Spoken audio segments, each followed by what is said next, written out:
Hello friends, मैं हूं आशीष गुर्जर। आप सबका फिर से एक बार स्वागत है हमारे यूट्यूब चैनल द गुर्जर गुरु पे। आज हम सीखने वाले हैं exercise number 1.4 standard 12 chapter number 1 of statistics. Okay, अब इंडेक्स के बारे में बात करें एक्सरसाइज 1.4 की, तो उसका जो प्रीवियस वीडियो था, मतलब इस वीडियो से पहले का जो वीडियो था, उसमें हमने थोड़ा थियोरेटिकल पोर्शन कवर किया था लिविंग इंडेक्स के बारे में, cost of living index number. तो आज उसके ही प्रैक्टिकल सब हम सीखने वाले हैं। तो अगर वो वीडियो नहीं देखा है तो पहले जाके वो वीडियो देख लीजिए, प्लेलिस्ट में जाके चेक कीजिए वो वीडियो, और पहले वो वीडियो देखिए, बाद में ये वीडियो देखिएगा। ठीक है फ्रेंड्स, तो आज अभी हम सीखने जा रहे हैं exercise 1.4। So let's begin. Okay friends, तो एक्सरसाइज 1.4 की अगर बात करें, सम नंबर 1 देखते हैं पहले हैं। तो सम नंबर 1 के अंदर दिया है the following data are obtain from the family budget inquiry of middle class people. State the change in the cost of living in the year 2015 with respect to the year 2013। चलो अब 2015 को compare करना है 2013 के साथ। That means base year कौन सा जिसके साथ कंपेरिजन होता है वो 2013 बेस ईयर होगा, और करंट ईयर कौन सा होगा फ्रेंड्स, तो जो कंपेयर हो रहा है दैट मीन्स 2015 जो है वो आपका कौन सा हो जाएगा, करंट ईयर हो जाएगा। Next, by finding the index number if the average monthly disposable. अब देखो यहाँ तक इंडेक्स नंबर बोला है ना, वहाँ तक का क्वेश्चन अलग है। अब जो पूछा है ना वो थोड़ा सा अलग है। क्या है उसमें एक्स्ट्रा चीज़ है ये, if the average monthly disposal income of the family in the year 2013 is ₹15,000। मतलब क्या बोल रहे हैं कि 2013 में एवरेज मंथली सैलरी उन लोगों की कितनी है, तो वो है 15,000 रुपीज़। और आगे क्या बोला, then obtain the estimate of the necessary average monthly disposal income in the year 2015। अब देखो समझो क्वेश्चन में क्या है। पहले ऐसा बोल दिया 2013 में आपकी एवरेज सैलरी 15,000 है, तो अब आप लोगों को एस्टिमेट करना है कि 2015 में वही एवरेज सैलरी जो है वो कितनी होनी चाहिए। ये आपको क्या करना है, एस्टिमेट करना है। वो कैसे करेंगे, तो सीधी सी बात है, हमें इंडेक्स को यूज़ करना पड़ेगा। ठीक है, अब देखते हैं आगे क्या है। हमारे पास इंफॉर्मेशन ये है, ग्रुप दिए हैं, ग्रुप के अंदर food, electricity, rent, cloth, miscellaneous and weight दिया है। डायरेक्टली वेट दिया मतलब ये डब्ल्यू हो गया हमारा। उसके बाद नीचे दो चीज़ें दी है, expenditure in 2013 and expenditure in 2015। अब देखो यहाँ पे टोटल एक्सपेंडिचर ऐसा वर्ड होता ना, तो यहाँ पे मतलब कुछ और होता। अभी सिर्फ एक्सपेंडिचर है, इसका मतलब इसको हम प्राइस समझेंगे, तो एक को बोलेंगे P0 और एक को बोलेंगे P1। अगर टोटल एक्सपेंडिचर होता तो वो क्या हो जाता, जो प्राइस है उसको आपने क्वांटिटी के साथ मल्टीप्लाई किया है, उसके बाद जो वैल्यू आती है ना वो वैल्यू आती है, इसलिए उसको टोटल एक्सपेंडिचर बोलेंगे। बट अभी के लिए हमारे पास जो इन्फॉर्मेशन है उसमें जो 2013 का है वो हो जाएगा हमारा P0 और 15 का है वो हो जाएगा हमारा P1। Is that clear now. अब जो लास्ट वीडियो था ना वो एक बार देख लेना, उसमें मैंने आपको दो मेथड बताई थी। हमें कॉस्ट ऑफ लिविंग इंडेक्स अगर फाइंड करना है तो फर्स्ट मेथड थी हमारी कौन सी, family budget method, and second थी टोटल एक्सपेंडिचर मेथड। अब देखो अगर इस सब में कुछ बोला ही नहीं है, जैसे यहाँ पे कुछ बोला नहीं कौन सी मेथड यूज करना है, तो आपको देखना है इन्फॉर्मेशन क्या है। तो भाई मेरे पास वेट दिया है, तो इसका मतलब ये हुआ कि मैं कौन सी मेथड अप्लाई कर सकता हूँ, वेट मतलब W डायरेक्टली दिया है तो मुझे फैमिली बजट अप्लाई करना चाहिए। तो सर आई नहीं दिया, बट भाई मेरे पास प्राइजेस दोनों हैं, करंट ईयर की भी है और बेस ईयर की भी है। इसका यूज़ करके मैं क्या फाइंड कर सकता हूँ, तो मैं फाइंड कर सकता हूँ इंडेक्स, और फिर हम पूरा का पूरा सम सॉल्व कर सकते हैं। आई होप कि क्लियर हो गया। इतनी इन्फॉर्मेशन है, थोड़ा आगे बढ़ते हैं।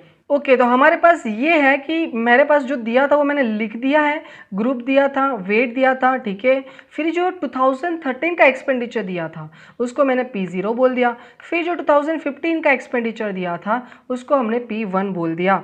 ओके नाउ, तो ये तो हो गया। नाउ अब मैंने यहाँ पे I फाइंड किया है, आप देख सकते हो P1 डिवाइड बाई P0 और मल्टीप्लाई करो 100 से। ये तो हमने फर्स्ट लेक्चर से ही सीखा है कि I हम ऐसे फाइंड कर सकते हैं। नाउ उसके बाद मैंने IW लिखा है, मतलब I एंड W दोनों को मल्टीप्लाई करेंगे और हो जाएगा हमारा काम। नाउ अब देखते हैं, यहाँ पे पहले I फाइंड करते हैं। तो I फाइंड करने के लिए हमें क्या करना पड़ेगा, तो हम करते हैं ये P1 मतलब 3900 को डिवाइड करना पड़ेगा ये P0 से और फिर मल्टीप्लाई करना पड़ेगा 100 से। तो वैसे करके हर एक का आंसर आ जाएगा। नाउ अब देखो ये आंसर मिल गया है हमें। अब नीचे जो है वो सबका टोटल करना है। वैसे मेरे पास तो डायरेक्टली हो गया, आपको हर एक में कैलसी से करना पड़ेगा। ये थोड़ा करते रहना। 1850 डिवाइड बाई 1450 इंटू 100 करोगे तो ये आंसर मिलेगा। अब आई डब्ल्यू की बारी। तो आई मतलब यहाँ पे, और डब्ल्यू की अगर बात करें तो मल्टीप्लाई विथ वेट, मतलब ये 45, इसको करेंगे तो कितना आएगा 5840, ऐसा फर्स्ट में आएगा। सेम फंडा हर एक के लिए अप्लाई करेंगे। मतलब किया क्या 130 इंटू 45 किया। अब क्या करेंगे 127.59 को मल्टीप्लाई 15 से करेंगे, फिर 160 को मल्टीप्लाई 10 से करेंगे। वैसे करके हर एक का मल्टीप्लिकेशन कर देंगे तो यहाँ तक का हमारा मल्टीप्लिकेशन सबका मिल गया और उसका टोटल भी मुझे मिल गया है। फिर से एक बार फ्रेंड्स, आई फाइंड करना था, मैंने कर लिया। कैसे फाइंड किया, पुराना formula P1 divide by P0 multiply with 100 कर दो, हो गया।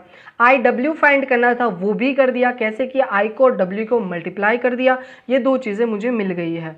अब मुझे जो टोटल चाहिए था वो अब मेरे पास है। एक वेट का टोटल है और दूसरा मुझे चाहिए आई डब्ल्यू का टोटल।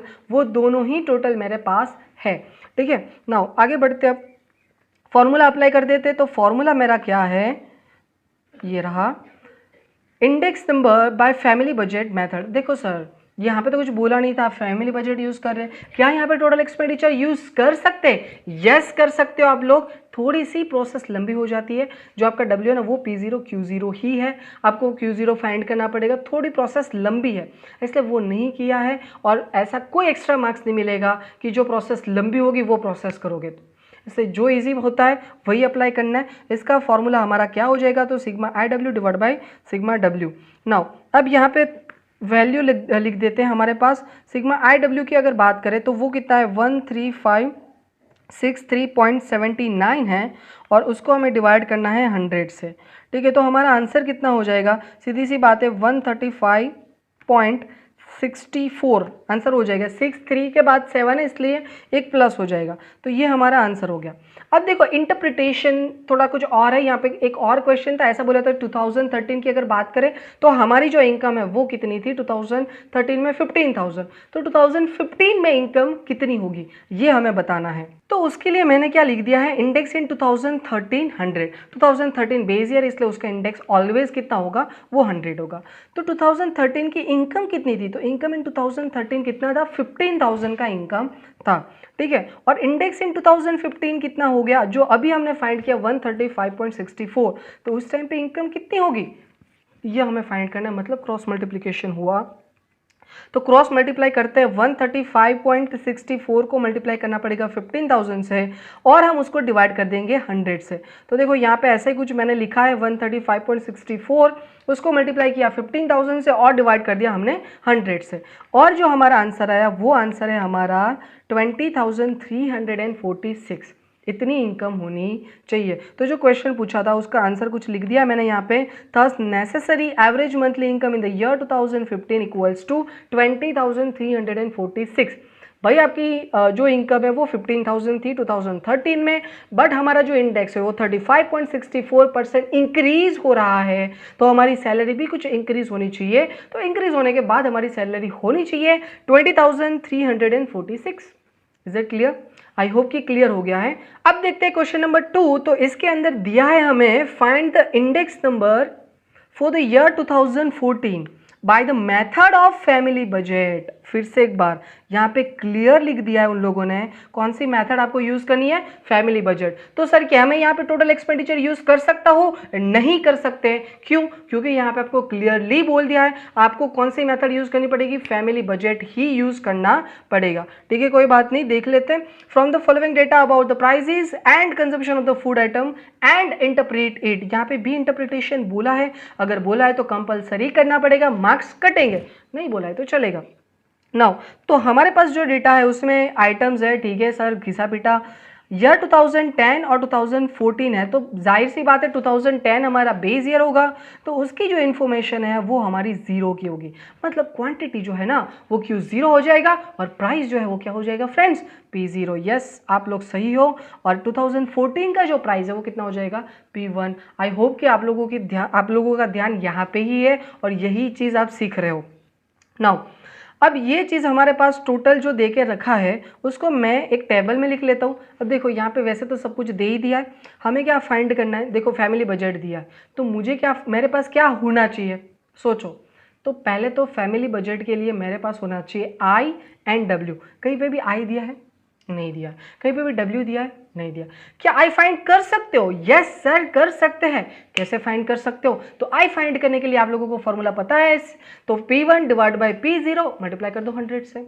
चलो ये पता था सर, बट डब्ल्यू कैसे फाइंड करेंगे? तो याद करो, बहुत दूर नहीं है वो वीडियो, जाके चेक करो, वहाँ पे मैंने आप लोगों को बताया था। अगर W फाइंड करना है तो आपको कैसे फाइंड करना है, तो मल्टीप्लाई करो P0 एंड Q0 का। अगर आपको इंफॉर्मेशन दी गई है बेस ईयर की क्वांटिटी की, तो अगर करंट ईयर की दी है तो आपको Q1 भी मतलब पाँच भी यूज़ कर सकते हो, ठीक है। तो नाउ अभी हम बात करते हैं W फाइंड करना है, तो P0 Q0 से हम फाइंड कर लेंगे। तो ये पूरा का पूरा मैंने टेबल में लिख के रखा है, देख लो। चलो आ जाओ यहाँ पे, देखो ये आइटम, ये Q0, ये P0 और ये P1। चलो हो गया। ये मैंने क्या किया, देख देख के लिख दिया। कोई रॉकेट साइंस था? बोलो नो, नहीं है कोई रॉकेट साइंस। नाउ अब जो है ना, मुझे आई फाइंड करना है। सर मुझे तो आई फाइंड करना आता है। जी हाँ, आपको आता ही है। ये P1 है, उसको डिवाइड करना है आपको P0 से और फिर मल्टीप्लाई करना है आपको 100 से। मैं बार बार नहीं बताऊंगा ये क्या कर रहे हैं हम, मैंने डायरेक्टली कर दिया है। और ये बार बार समझा के आपकी ही इंसल्ट हो रही है, वैसे आप लोगों को पता ही है क्या कर रहे हैं हम। नाउ अब बात करते हैं हम W की। देखो इंडेक्स मिल गया, मुझे थोड़ा जल्दी मिलेगा, आपको थोड़ा टाइम लगेगा क्योंकि आपको कैलसी में करना है, मेरा ऑटोमेटिक होता है। नाउ अब W की बात करें तो P0 इंटू Q0। नाउ तो P0 क्या है, ये मेरा P0 है, उसको मल्टीप्लाई करना है Q0, मतलब 15 इंटू 60। अब एक बार P0 का कॉलम देख लो, एक बार Q0 का कॉलम देख लो, दोनों को मल्टीप्लाई कर दो। यार बार बार क्यों समझा रहा हूँ, मुझे भी नहीं पता ये। नाउ तो ये पहले का मिल गया। अब वैसे ही सबका मैं ऑटो कर देता हूँ यहाँ तक। चलो हो गया। और नीचे जो 3610 है उसका टोटल आ गया है, ठीक है फ्रेंड्स। अब मुझे क्या फाइंड करना है, आई एंड डब्ल्यू का मल्टीप्लिकेशन फाइंड करना है। तो वेर इज आई, तो अगर वेट की बात करें तो 120 उसका आई है, उसको मल्टीप्लाई करो। वेर इज डब्ल्यू, तो 900 उसका डब्ल्यू है। वैसे करके उसका 1,08,000 आया। सैम फंडा में राइस, बाजरी एंड तुवर दाल के लिए अप्लाई करूंगा, तो ये हो गया। और नीचे जो मिला वो मुझे उसका क्या मिल गया फ्रेंड्स, टोटल मिल गया। देखो आप देख सकते हो, ये समेशन ऑफ डब्ल्यू और ये समेशन ऑफ आई डब्ल्यू, ये मिल गया हमें दोनों का टोटल। नाउ अब सिंपल सा फॉर्मूला हमें अप्लाई करना है। फॉर्मूला हमारा क्या है, index number by family budget method equals to summation of I W divide by summation of W. ये बार बार यही चीज़ दोहराते रहे हम, इसलिए इसमें कोई दिक्कत नहीं होनी चाहिए। नाउ अब इसका थोड़ा कैलकुलेशन भी देख लेते हैं। तो कैलकुलेशन की अगर बात करें तो समेशन ऑफ आई डब्ल्यू हमें कितना दे के रखा है, तो 4,64,000 दिया है। और उसको हमें डिवाइड कितने से करना पड़ेगा, समेशन ऑफ डब्ल्यू जो कि है हमारा 3610, इसे डिवाइड करना पड़ेगा। तो हमें आंसर कितना मिलेगा, तो यहाँ पे कैलकुलेशन 464,000, उसको डिवाइड करते 3610 से, तो ये आंसर आएगा हमारा 128.53। आई होप कि आपको क्लियर हो गया। अब देखो एक वर्ड ऐसा यूज़ किया था उन लोगों ने कि इंटरप्रेट करो, तो इंटरप्रेट करने के टाइम पे हमें क्या याद रखना है कि इंटरप्रेट अगर करना है तो 100 में से माइनस कर दो। तो 128.53 है, उसमें से 100 माइनस कर दो तो कितना आएगा 28.53। तो आपकी जो प्राइजेज है उसमें कितना इंक्रीमेंट आया होगा, तो देखो यहाँ पे लिखा है हमने, There is rise of 28.53% in total expenditure। और ये 28.53 कहाँ से आया है वो आप लोगों को अब पता है, ठीक है फ्रेंड्स। आई होप कि आप लोगों को ये समझ में आ गया हो, ठीक है फ्रेंड्स। अब बाकी के जो 3 सम है वो नेक्स्ट वीडियो में चेक करेंगे। अगर ये वीडियो अच्छा लगे आपके दूसरे फ्रेंड को शेयर कीजिए ताकि वो भी इसका बेनिफिट ले सके। और अगर आप लोग नए हो और लगातार ऐसी सीरीज चाहते हो तो हमारी चैनल को सब्सक्राइब कर लीजिए। Thank you so much.